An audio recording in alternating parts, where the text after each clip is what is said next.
ከኔ ጋር አሁን እንደዚህ እያወራ ነው ከኔ ጋር ወይ አስነክተው ሊሉም ይችላሉ። ሄኒ በቃ ምንም የለም ከዚህ በኋላ ውብዬን ይቀር አንቺ አይደለሽም እኮ ሌላ ሰው አይደል እንደዚህ እየላከ ያለው አንቺ እኮ አይደለሽም ትጂ ማንም ሰው የና አይረዳም ነው። እሺ በቃ ትጂ ተረጋጊ። በቃ ቤተሰብ እኔ ምንም ማለት አልችልም። ብቻ ልጅቷ ጥሩ ሁኔታ ውስጥ አይደለችም። በቻላችሁት በቃ ሳፖርት እንድታረጓት ፈልጋለሁ። እንደዚህ አይነት ነገር እናንተ ቢደርስባችሁ ምን ይሰማችኋል? እህታችሁ ወንድማችሁ ታግቶ እንደዚህ አድርጊ የተባላችሁ ብትላኩ ምንድነው የምትወስኑት? በቃ አንዳንዴ በቃ በሷ ቦታ ሆነን ማሰብ አለብን። በሷ ቦታ ሆነን መረዳት አለብን ነገሩ።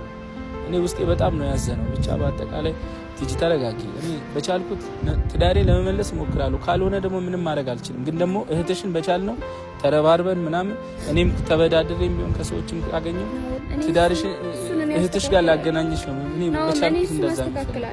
ተረጋጊ። እና ደግሞ ለሙቤም እናት ደውዬላታለሁ።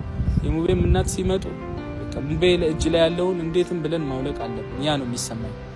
በቃ ለሙቤም እናት ደውዬ ትዳሬ እንኳን ባይተርፍ ሙቤ ጓደኛዬ ወንድሜ ነው፣ እንዲጎዳ አልፈልግም። እና በቻልነው ሙቤ እጅ ላይ ያለውንም ማዘሩ ሲመጡ ለማውለቅ እንሞክራለን።